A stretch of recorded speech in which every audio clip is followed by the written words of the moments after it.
Hello guys. Welcome back to GDT Tech Reviews. In this video we are going to do a detailed review and pick the top 5 best mobile workstation.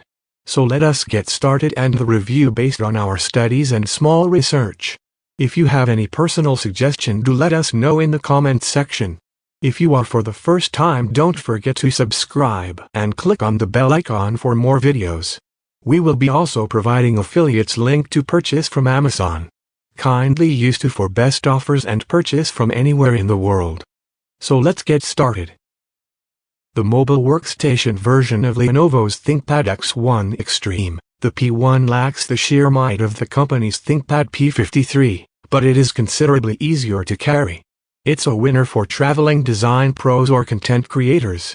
Like the X1 Extreme, the ThinkPad P1 is now in its second generation, with improvements ranging from newest to brighter screens.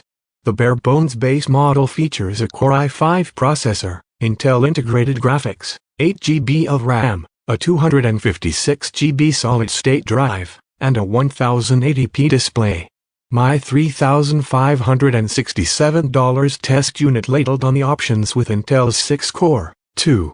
8 GHz Xeon E2276M, 32 GB of memory, a 1 TB NVMe SSD, the Quadro T2000, and an ultra-high contrast OLED 4K 3840 by 160 pixel touchscreen.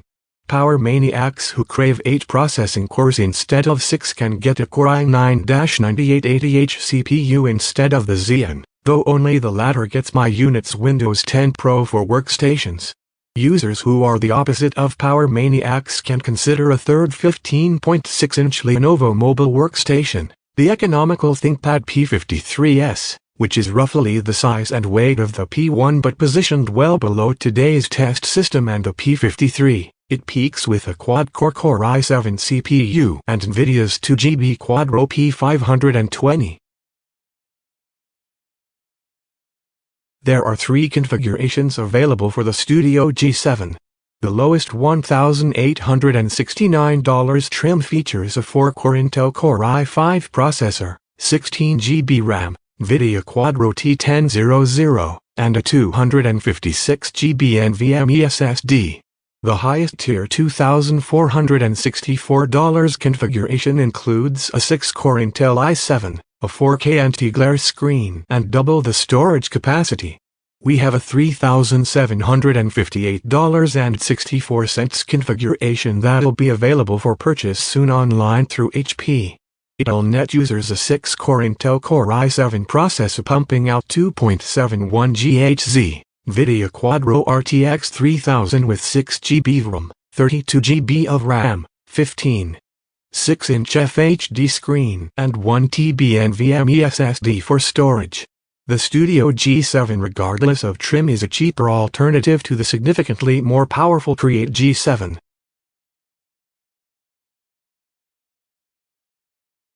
MZ is breaking back into the workstation game with a straight-up champion, aka the WS6590M. For the luxurious price of $3,499, the WS65 packs a powerful 9th General Core i7 processor and NVIDIA Quadro RTX 5000 Max-Q GPU into a super slim, durable chassis. Top that off with solid battery life and a gorgeous 15.6-inch, 4K display. Even with its prodigious price tag, the MZ WS65 is one of the best workstations, best VR-ready laptops, best 4K laptops, and even best laptops for power users. Taking pointers from the MZ GS75 Stealth and the MZ GS65 Stealth Thin, the MZ WS65 sports a svelte aluminum chassis layered in matte black and gold diamond trimming around the lid. There's a gold, stylized W for workstation stamped just above the center of the hood. Each side of the hinge has a neat, golden circle surrounding a spiraling texture. The interior is just as sleek as the exterior, featuring a clean, white backlit keyboard with an elongated touchpad below it with gold trim. The power button also has a gold trim, and right below that is a cutout for the heat vent.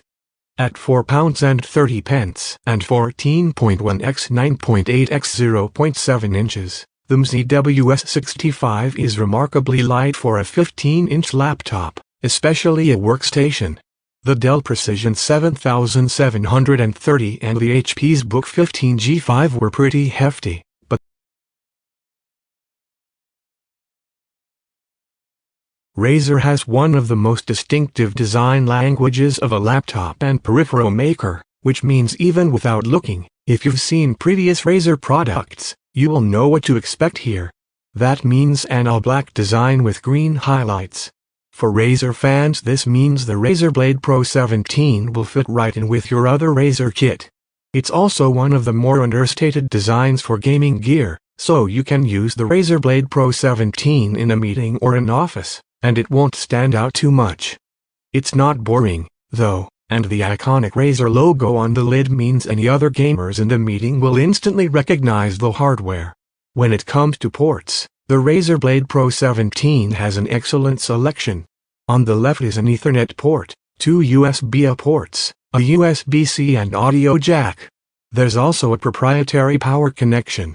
While this means you'll need to carry the power supply around with you when you need to top up, there's no way around this, as a USB-C power connector, while more convenient, won't be able to provide enough power to run the laptop.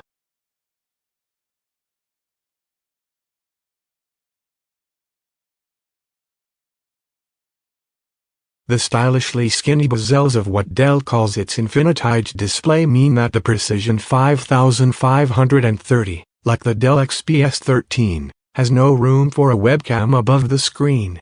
Instead, the camera is centered below it, so while its images are above average in brightness and certainly sharp, your Skype colleagues will mainly look up at your chin and into your nostrils, unless you happen to type something, in which case all they'll see are your enormous knuckles. Your own view will be considerably nicer, because the Precision's IGZO-based touchscreen is a highlight. The panel is somewhat reflective when switched off, but largely free of glare and mirror images during use. Brightness and contrast are ample, and viewing angles are broad. Fine details pop,